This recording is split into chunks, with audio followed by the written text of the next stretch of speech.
So I had this delicious Dhokla pizza at a friend's party and it was really delicious. All she did was to top it up with some roasted desi vegetables, a tomato basil sauce, and finally a grate of the Britannia cheese, which is a cheese for the pizza with delectable flavors from mozzarella and cheddar. And this Britannia cheese is so good that it melts beautifully and has a nice stringy texture, bursting with flavor. So without wasting any time, let me just dive right in and show you how to make this dish.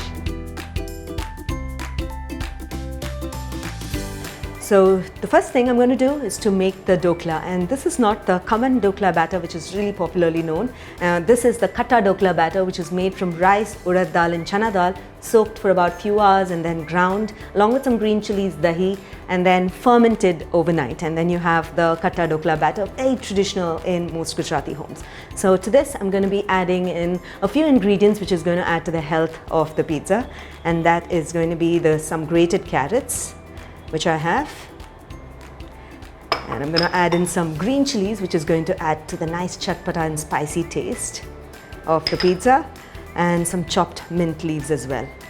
I'm going to go ahead and mix all this up. The Dhokla batter has some salt, so I don't need to mix any more salt in that, so I'm just going to go ahead and stir this up and then add it into my Dhokla pan and set it aside for steaming. Great, so now I'm going to go ahead and get my Dhokla pan and then we'll add it to that. So I have a greased Dhokla pan here, and to this I'm just going to add in a thin layer of the Dhokla. Khatta Dhoklas are typically thin, so I'm just going to make it a little thicker than the regular Khatta Dhokla because we're going to make a pizza out of it. Okay, so I'm just going to go ahead and spread it evenly into my Dhokla pan. Notice the nice beautiful colors of orange, mint leaves, and that spicy green chilies. It's going to taste absolutely delicious. Great. So now that I've leveled it, I'm going to put it in my steamer and steam it for about good 10 minutes. So while my Dhokla is steaming, I'm going to make the roasted vegetable topping. So into my preheated pan, I'm going to go ahead and drizzle some oil. I'm going to roast the onions and capsicum for the pizza because they bring in a really delicious taste when you actually roast the vegetables and add it as a topping for the pizza. Okay, so this will take about 4 to 5 minutes on low heat, so it becomes nicely caramelized and brown, and so we'll allow it to cook on low to medium heat until we get a delicious roasted vegetable. Okay.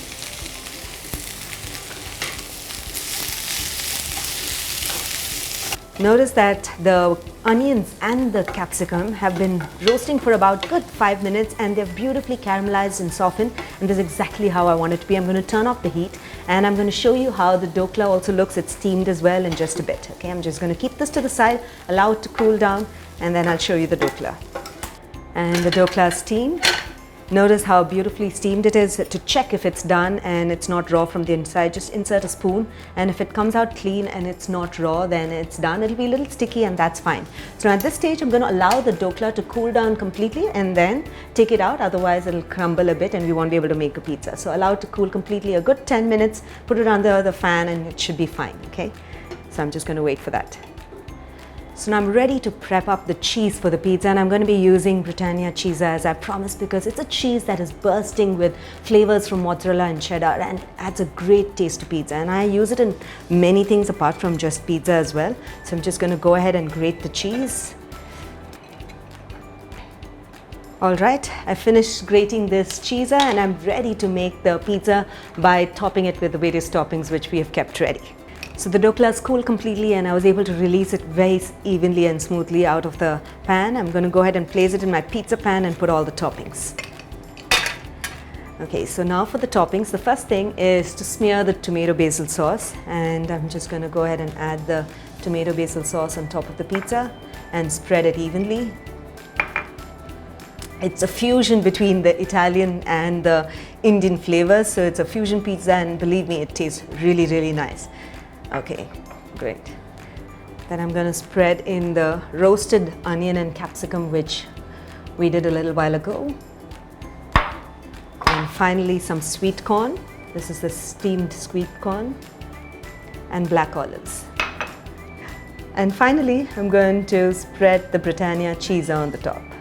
And that's it. So now I'm ready to put it in the oven and bake it for about 5 to 10 minutes max. It depends from oven to oven, and which is preheated at about 220 to 240 degrees centigrade. So let me just put it in the oven.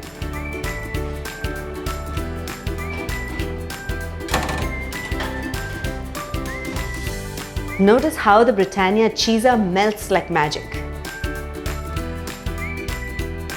All right, the pizza is now ready and I'm going to give it a cut with a pizza cutter and then take a bite.